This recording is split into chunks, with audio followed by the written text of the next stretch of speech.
That fill is totally fine. It absolutely works.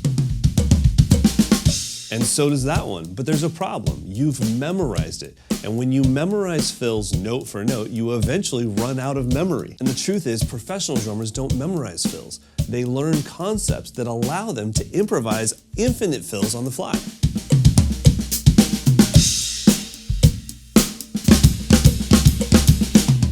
Those two fills that I just played used the exact same concept, but they sound surprisingly different. And most importantly, I improvised them. I didn't have any of it memorized. So today I'm going to teach you a little magic cheat code that will allow you to create as many fills as you want without memorizing any of them. All right, now before we start all the drumming stuff, I want to make sure you know who this video is for. I would say this is high-level beginner all the way through intermediate, but even for some of you advanced players. One, you might learn some new stuff to teach to your students, or two, you just might learn something where you're like, wow, even though I'm super advanced at the drums, I kind of skipped over this thing. So let's break down what we're talking about when I say groupings. First, we have to start with a subdivision, so a rate of speed in relationship to a pulse. So that could be eighth notes, dot, dot, dot, dot. That could be eighth note triplets, dot, dot, dot, dot, dot, dot. That could be 16th notes, dot, dot, dot, dot, dot, dot, dot, dot. Okay, so let's stick with that one. 1 E and a 2 E and a 3 E and a 4 E and a. And as you can hear, I'm grouping those 16th notes into groups of 4. 1 E and a 2 E and a 1 2 3 4 1 2 3 4 1 E and a. But they don't have to be. It could be threes. 1 E and a 2 E and a 3 E and a 4 E and a 1 E and a. It could be twos, 1 E and a 2 E and a sixes, 1 E and a 2 E and a 3 E and a 4 E and a. So that's the difference between subdivisions and groupings. Subdivisions is how fast you're playing in relationship to the pulse. Then groupings is where you're accenting that subdivision. So for this lesson, all of our fills will be 3, 3, 3, 3, 4. Extremely common. You'll hear this in vocals, you'll hear this on guitar, on bass, you'll hear this specific grouping all the time. Now, this grouping then allows you to play endless amounts of fills. So let's just get used to the grouping. We're going to play 16th notes on the snare, right, left, alternating strokes, but I want you to accent 1 E and a 2 E and a 3 E and a 4 E and a 1 2 3 1 2 3 1 2 3 1 2 3 1 2 3 4. Don't dim on me.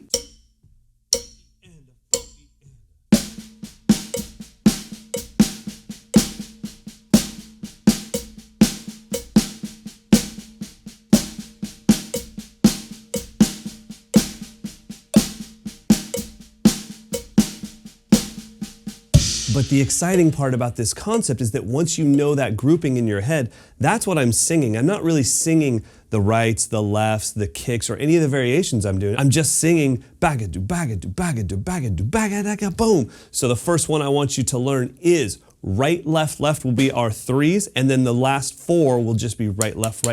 So that gives us right, left, right, left, right, left, right, left, right, left, right, left. Let's give it a shot. Let's bump it up a little bit, 80 BPM.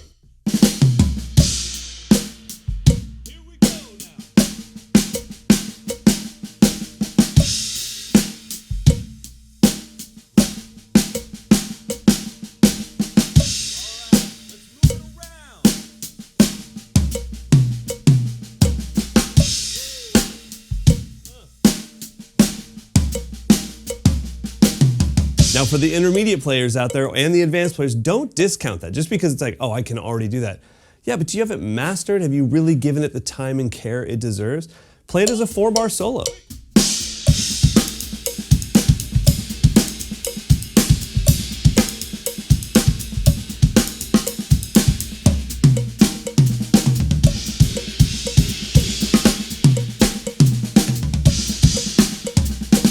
That would make a sick 4-bar solo. Sorry, by the way, if you've noticed that my voice is a bit off.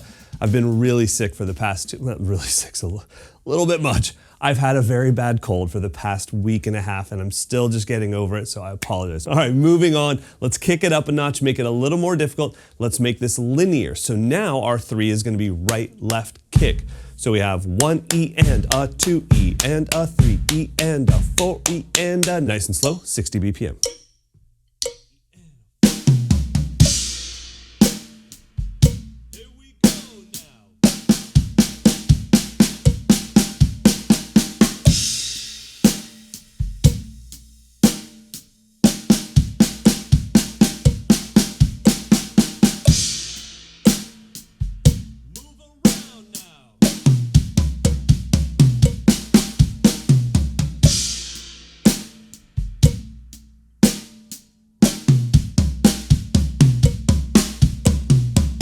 Now here's where the advanced cats are gonna be bummed that they stopped watching around 30 seconds in. So yes, you probably already know that, even if you can rip that. I promise you there is so much more to that fill. So let's think about that 3. How could we shape that 3 with dynamics? Well, we could accent the right and ghost the left. We could ghost the right and accent the left.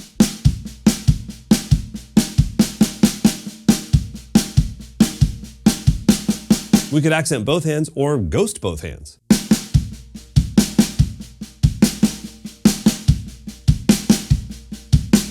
And then if you put in the time to practice all of those individually and you start to mix them up and move them around the kit, I promise every fill sounds completely unique, even though it's still just 3, 3, 3, 3, 4. You don't need to do this with me. I want you just to listen. I'm gonna play right, left kick, right, left kick, right, left kick, right, left kick, right, left the entire time.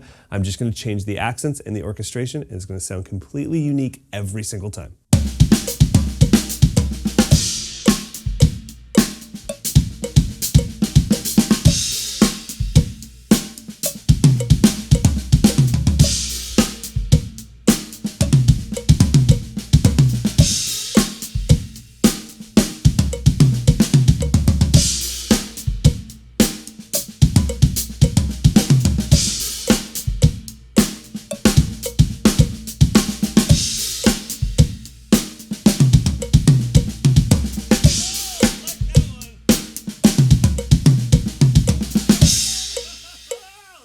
Come on, so I don't. Come on, that last one. Well, what the hell? Wow.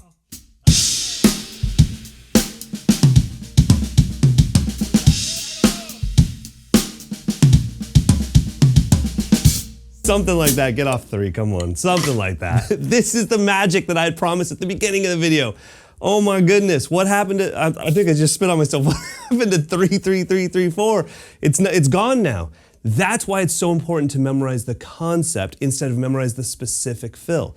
They keep flowing out of you if you practice this stuff. All right, I've taken some time to collect myself. I get too excited. I love teaching this stuff. It's so much fun. All right, let's kick it up to our advanced level. So all we're doing each time, it's always saying 3, 3, 3, 3, 4, but all we're doing is changing, well, what is the 3? You could obviously affect the 4.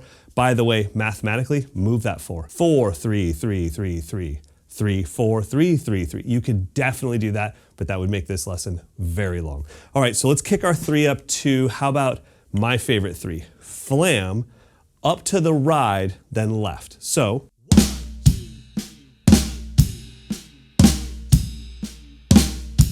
nice and slow, 60 BPM.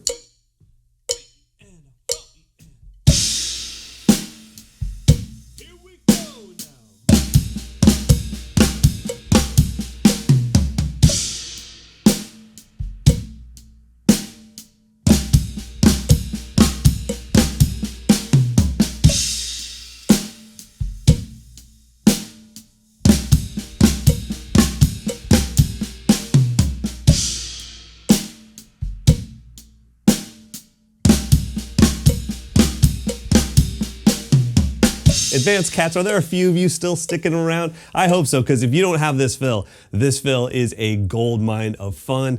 It's fusion-y, but it works on pop. This is just such a good 3 to have in your back pocket. By the way, as far as I was just about to say, comment if you're still watching, but honestly, in the comments, I read every comment. If you see a little heart, you can see like, oh, I liked your comment, I liked your comment. But a lot of them are just compliments, which is amazing. Please don't ever think that I take that stuff for granted. I really appreciate it. But since I do read the comments, if you guys ever have questions, just ask questions. Because I don't know what to say on like the 11th, like, great video. It's like, thanks, I appreciate that, I really do. But I would love to be able to help more. I do read the comments. I am here to help you guys in any way I can. All right, let's try this gold tempo. Let's 110 this little bad boy.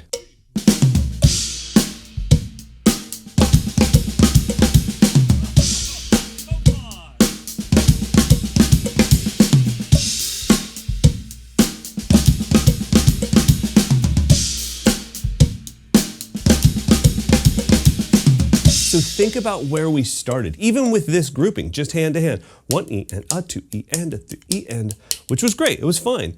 but we kicked it up to something a little more textured with the right, left, left, and it had some sticking aspects to it.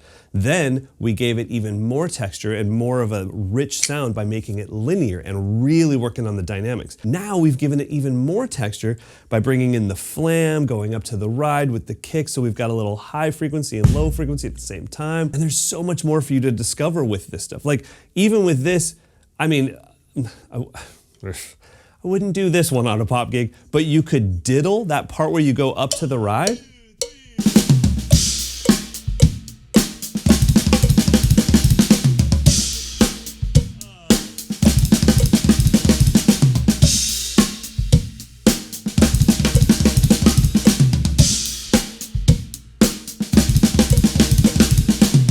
Now, professional drummers are supposed to tell you, that's silly, or that's just silly. I always want to ask those same drummers, well, how come you can do it? How'd you learn it?